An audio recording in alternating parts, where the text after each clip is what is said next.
मैं हूं मधुर और आप देख रहे हैं अपना कानपुर। आज हम बात करेंगे कानपुर के एक ऐसे मामले में जिसमें एक 10th क्लास में पढ़ने वाली लड़की जो इतनी ज़्यादा परेशान हो गई अपने ही टीचर से, वो रो रो कर वो अपनी माँ को जब पूरी कहानी सुनाती है कि उसके साथ में क्या हुआ है, और वही गुरु के समान जो एक टीचर है वो उसके साथ में लंबे समय से गलत काम कर रहा था, गंदी हरकत कर रहा था, जिसको वो चुपचाप बर्दाश्त कर रही थी। और इसके पीछे की जो वजह है कि वो क्यों बर्दाश्त कर रही थी, वो सुनकर भी आप हैरान रह जाएंगे। उसके बाद में जब उस लड़की के माँ बाप उस टीचर से बात करने के लिए जाते हैं कि आप हमारी लड़की के साथ में गंदा काम कर रहे हैं, तो वो कलियुगी गुरु उस लड़की के माँ बाप को भी धमकाता है। और उसके बाद में जब माँ बाप का सब्र टूट जाता है तो वो पहुंचते हैं पुलिस के पास में, और पुलिस क्या कदम उठाती है ये सब कुछ आपको विस्तार से बताएंगे। मैं हूं मधुर और आप देख रहे हैं अपना कानपुर। भारत के इतिहास में गुरु और शिष्य की जो परंपरा है उसकी कई कहानियां सुनने को मिलती हैं कि कैसे एक गुरु जो है अपने शिष्य को भारत के निर्माण के लिए तैयार करता है।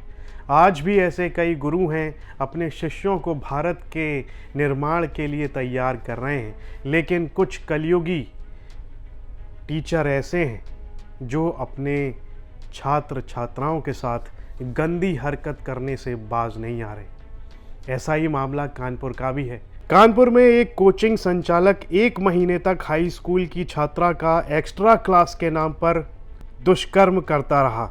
छात्रा ने परेशान होकर जब कोचिंग जाने से इनकार किया तो मां के सामने टीचर की करतूत खुल गई। छात्रा के पिता ने टीचर के खिलाफ थाने में रिपोर्ट दर्ज कराई। पुलिस ने आरोपी टीचर को गिरफ्तार कर छात्रा का मेडिकल कराया है।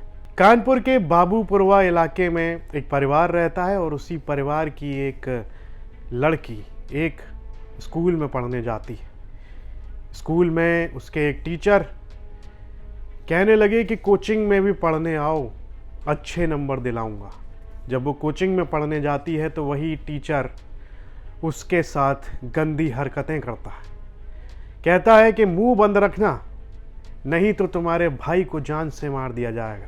उसके हाथ पैर बांध कर वो टीचर लगातार 1 महीने तक उसके साथ जोर जबरदस्ती करता रहता है।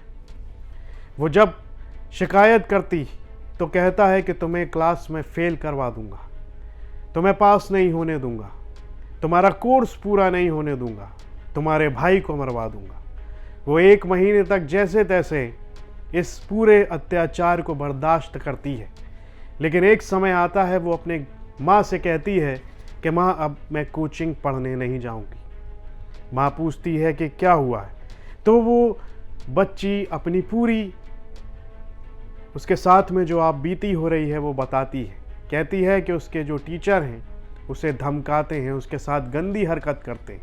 वो परेशान हो चुकी है, वो रोकर अपनी माँ को पूरा वाकया बताती है कि कैसे उसका कलयुगी जो टीचर है उसे पढ़ाने के नाम पर, एक्स्ट्रा क्लास के नाम पर उसे कोचिंग में रोक लेता है सभी बच्चों के जाने के बाद, और उसके साथ में फिर वो गंदी हरकतें करता है, उसके हाथ पैर बांधता है और अपना वहशी रूप उसको दिखाता है। उसके साथ में वो सब करता है जो एक टीचर को अपनी छात्रा के साथ नहीं करना चाहिए। फिर माँ जब पूछती है तो बेटी चुपचाप रोने लगती है, और माँ ने प्यार से बेटी से पूछा तो छात्रा ने रोते हुए बताया कि टीचर देवेंद्र पटेल 1 महीने से मुझे एक्स्ट्रा क्लास के नाम पर कोचिंग के बाद भी रोक लेते हैं और ज़बरदस्ती करते हैं, धमकी देते हैं कि अगर किसी को बताओगी तो कोर्स पूरा नहीं करने दूंगा, तुमको स्कूल में फेल करवा दूंगा। छात्रा को धमकी दी कि अगर तुमने किसी को कुछ बताया तो तुम्हारे छोटे भाई को मरवा दूंगा। बेटी की हकीकत सुनकर माता पिता कोचिंग में टीचर से पूछने पहुंचे तो उसने उनको भी धमकी दी। पिता ने किदवई नगर थाने में टीचर देवेंद्र पटेल के खिलाफ रिपोर्ट दर्ज कराई। पुलिस ने छात्रा से बयान लेकर आरोपी टीचर देवेंद्र पटेल को गिरफ्तार कर लिया है। तो वहीं इस पूरे मामले पर जो पीड़िता की मां है वो क्या कह रही है, आइए सुनते हैं। मामला ये हुआ था भैया, मेरी लड़की स्कूल भी पढ़ती थी, स्कूल के टीचर थे और कोचिंग भी पढ़ाते थे। इसलिए मैं जब हेड सर वहाँ थे तो हमने इसकी 8 से टीसी लेने गए थे, उन्होंने नहीं दिया। हेड सर ने कह दिया था कि ये कोचिंग पढ़ाएंगे, मेरे स्कूल में बच्ची पढ़ेगी, वो पढ़ने में अच्छी, हम इसको वहीं पे पढ़ाएंगे, हम कहीं नहीं जाने देंगे। हमने कहा ठीक है, हमने भरोसा करके इनके ऊपर कोचिंग पढ़ा, लेकिन इन्होंने मेरे लड़की के साथ गलत काम किया, हाथ पैर मुंह बांध करके किया सब, इसको जबरदस्ती और धमकी भी दे रहे थे, हम सबको मरवा डालेंगे, या करेंगे वह करेंगे। इसलिए मेरी लड़की दबी थी। हमने पूछा तो कह रही मम्मी हम हाई स्कूल कर लेते थे, मतलब हम छोड़ देते कोचिंग, लेकिन इन्होंने हमको तो दबाव रखा था, हमको मारते थे, घर आते थे, इसलिए हम छोड़ के घर भाग गए थे। फिर उसने फोन मेरे पास किया, फिर मैं गई वहां से लेके आई, फिर हमने घर बुलवाया, मेरी बिटिया ने घर बुलवाया, फिर उन्होंने सारा अपने मम्मी, अपने पापा की, अपने बहन के सामने सारा कबूला है कि हाँ मैं गलत था, लड़की सही है, मैं गलत हूँ, मैंने जबरदस्ती इसके साथ किया है। हाँ, हमने पुलिस कंप्लेन की, वहाँ पे किया है, किदवई नगर थाने में। हाँ, मेरी मुकदमा भी दर्ज हो गया, सब कुछ हो गया, मैंने वहाँ भी एप्लीकेशन दिया है, सब कुछ कर दिया है। हाँ, पकड़ गया, वो चला गया। राजरानी ज्ञान निकेतन। हाँ, टीचर उसी में पढ़ाता था, उसी को वहाँ उसी में टीचर भी था और कोचिंग भी अपनी अलग से खोली था। हाँ, स्कूल है राजधानी ज्ञान। कोचिंग का नाम हमको नहीं याद है, लेकिन कोचिंग पढ़ती है कहीं। नहीं। आरोपी पकड़ा गया? हाँ, पकड़ गया, आरोपी पकड़ गया, वो चला गया जेल। हाँ, हमको धमकी मिल रही है कि हम मरवा डालेंगे, छूट के आएंगे, फिर हम जिंदा नहीं रहने देंगे, एक एक करके मार डालेंगे सबको, तुम्हारे भाई को, तुम्हारे घर वाले को, तुम्हारे अंकल को, किसी को हम छोड़ेंगे नहीं। कौन धमकी दे रहा है? वही दे रहे हैं, दिवेंद्र पटेल। हाँ, हम जेल में भी रहेंगे तब भी तुम लोग को नहीं जीने देंगे, तब भी हम तुम्हारे घर में सब कोई न कोई कांड करवाएंगे। पीड़िता की मां ने बताया कि कैसे उसकी बेटी को वो कोचिंग भेज रहे थे और वहाँ पर वो दरिंदा उसके साथ में गंदी हरकत कर रहा था, उसको गलत हाथ लगा रहा था और उसके साथ में अपनी वहशी आना हरकतें कर रहा था। जब पिता और मां दोनों पुलिस के पास पहुंचे तो शिकायत दर्ज कराई और लड़की को मेडिकल जांच के लिए भेजा और वहीं जो आरोपी टीचर है उसको गिरफ्तार कर लिया है। इस पूरे मामले पर पुलिस का क्या कुछ कहना है ये वो बताते हैं।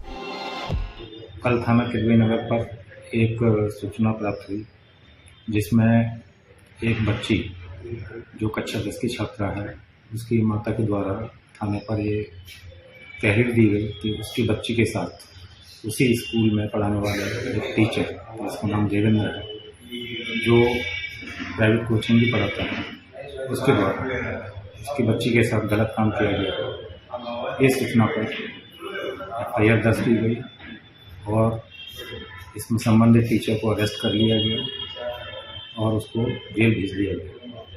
इसमें अग्रिम विधिक कार्रवाई की जा रही है।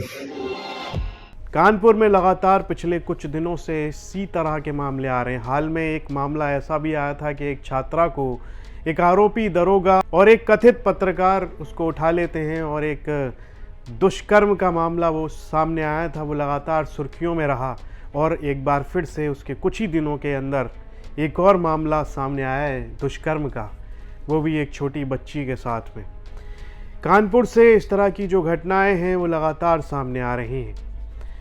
क्या हो गया है हमारे समाज को, क्यों इस तरह की चीज़ें हो रही हैं, वो भी ऐसे लोगों पर आरोप लग रहे हैं जो समाज को बनाने के लिए, समाज को आगे ले जाने के लिए जिम्मेदार हैं। सवाल ये भी उठते हैं कि आखिर इन लोगों के हाथों में वो जिम्मेदारी कैसे।